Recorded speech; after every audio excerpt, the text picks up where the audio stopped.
Why do YouTubers quit? We've seen Fearless and Ceeday wiped off the face of the planet, it seems. So why do they just up and stop posting?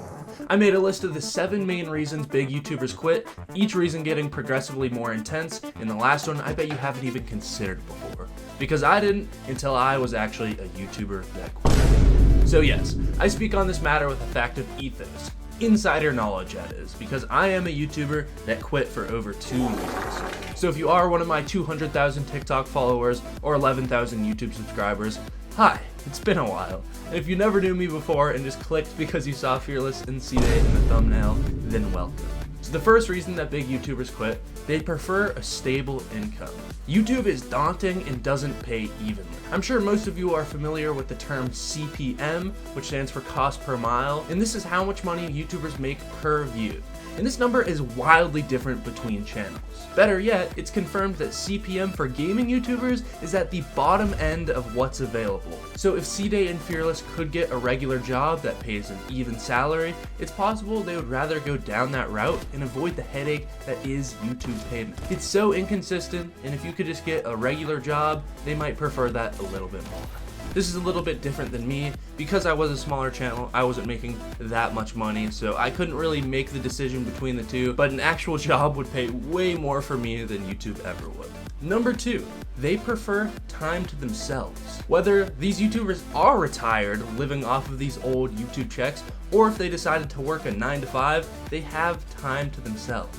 Retiring is obvious that you have time to yourself, but even with a 9 to 5 job, you clock in and then you clock out. And then you're done for the day, paycheck guaranteed, you don't have to think about your job before or after work ever again. No taking homework home or thinking about your job, you can literally drive straight to the golf course after the day's over and be okay. Whereas for YouTube, you think about it all day and night. What will your next video be? Will it flop? How much will it make? Does the algorithm hate me? Am I shadow banned? It eats your brain alive. And for Ceeday and Fearless, who thrived on Fortnite noobs, there are not a lot of those anymore. Much more sweats, so each video probably took more and more time for them to make. Number 3, the game used to be fun. They started the game because it was fun, then they made videos because they liked the game, then the videos became the job, then they lost the fun in the game because it was a job. Fortnite is meant to be a game, something to be enjoyed, not stressed over. And I mean, you can throw your controller once in a while, of course, but it's different when your rent relies on it. Now, I can't speak for Fearless in this situation since he's gone completely radio silent, but Ceeday actually plays the game still, and he's really good at it. Ceeday last season got Unreal and posted it on his IG story. He played the game as a game again, not a job, and you could tell he really liked it because he grinded all the way up to that max rank. I did the same last season. I hit Unreal because I enjoyed playing, but I didn't feel the need to post it since I was still confused about my YouTube journey. But at the end of the day, the one thing that I did know, and that Ceeday clearly also did know, is that this game is genuinely fun. 4. So why not post for fun then? You know, just come back for a video once in a while, just for fun, and not make it a job again. Ceeday actually did do this, but it was just one video. He posted once, I think 2 chapters ago, and that was the last time we saw him, and of course that was after a year or 2, and then he went radio silent again. And I'm assuming Fearless probably hasn't done this because a return video is a big deal. It signifies that you are back, so it should be a massive video with a lot of effort put into it, and then even so, most people will think the time off wasn't worth the wait. Think about how long it takes for a sequel movie to come out, or a season 2 of a series and it disappoints. People get really mad, so you have to really think about what you're putting out. Is it worth the time that you took off? For me, this is actually my 3rd return video I've recorded, fully edited, and uploaded to YouTube, and probably actually my 10th full video ready to be posted since I went radio silent. Only the difference about the video you're watching right now is this one actually got turned from private to public. So yes, there are a bunch of videos you never saw because I never posted them. And those other videos were good videos too. It's just so daunting to hit that post button again after so much time away. You're not sure how your audience is going to handle it, if they're going to think it was worth the time, which of course it never will since you took so much time off. It's just really stressful, but for this video I decided, this is the one I'll put out. 5. Life gets in the way. For me, it was school / my living situation.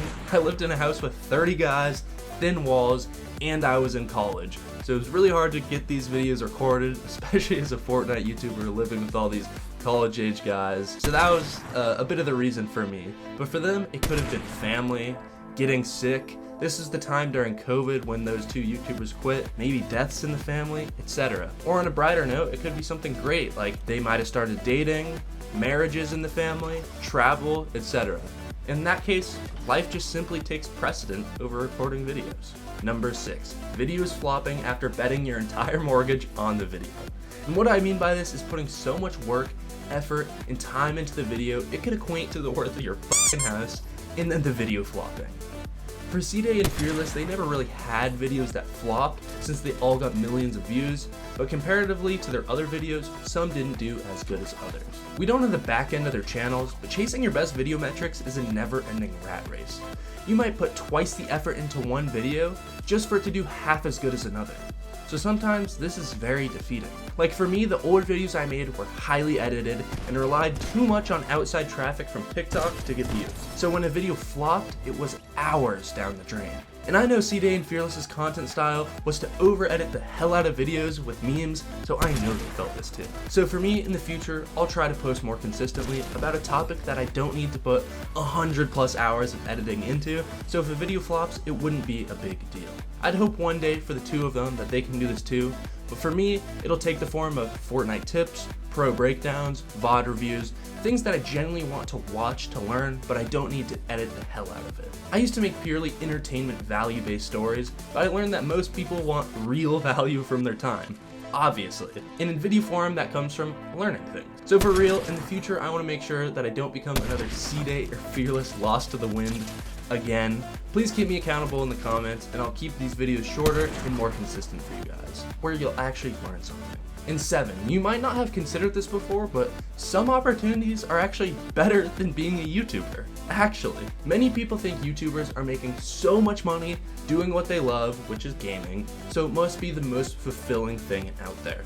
And yes, while that is somewhat true, some people can't fathom that there are more fulfilling things in life than being a YouTuber. For example, I had the chance to study abroad in Spain last summer, which meant I ran with the bulls, saw ancient structures, surfed the Atlantic, celebrated my first European holiday with fireworks and hot air balloons.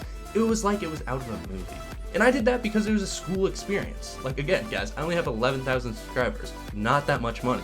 But these guys have millions, so they have, 10 times the opportunity that I have. And while this was a fantastic experience that lasted 6 weeks for me, I kind of quit YouTube, something that I enjoyed, for months because I knew I wouldn't be able to make videos during that 6-week gap. Thus, it felt weird coming back to YouTube after so long if I knew, around a semester later, I have to stop again for a time to go abroad. I was thinking in the grand scheme of things, but something that I realized is, fuck that. A grand scheme of thinking is looking at the bigger picture. Why do something if it's not gonna matter in X amount of time? My bigger picture involved a definite break in the summer of 2023 no matter what I did. If I started making videos again or didn't, I'd have to stop. So I thought the detailed time before that didn't matter, so I didn't make videos. A quote I always hear is, why do something that takes 5 seconds if it's not going to matter in 5 years? But I always hated this quote, because why not make it 10 years, or 15 years, or 500 million years? And when you think of it that way, nothing is going to matter in 500 million years, so why do anything? I know it sounds depressing, but it's because life is worth living.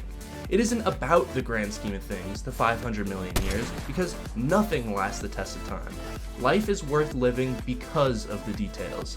Life is in the details. So I do regret not posting during that time before traveling abroad, because that was the detailed time that I gave up. I'm coming back now because I want to spend my life in the details, making videos that I love, even if I don't know how long I'll have before something else comes up. I am a student, getting a job this summer, a boyfriend, a son, a brother, a YouTuber, and a TikToker. So who knows? But I always said to my community in the Discord that I'm not done forever. I will come back, I just didn't know when, or why I was even saying that back then without a plan. But I knew in my heart that YouTube was something that I wanted to do. It's at this point in a regular YouTube video that people would ask you to subscribe, but after that tangent, if I were you, I wouldn't be too confident on how many videos you'd be getting out of me. But don't worry, I think I will be here for a while, no plans to leave again. But if I do, you'd at least know that I love this shit and I'd never leave it for good. I'm just trying to be genuine this time around. I want you to know me. Not the classic YouTube, hey, what's up? Today we're running a train into a pit for $500,000. So welcome to the new Reid the Ninja channel, the new authentic me. Invest now because we're riding this shit all the way. And on that note, I'm signing.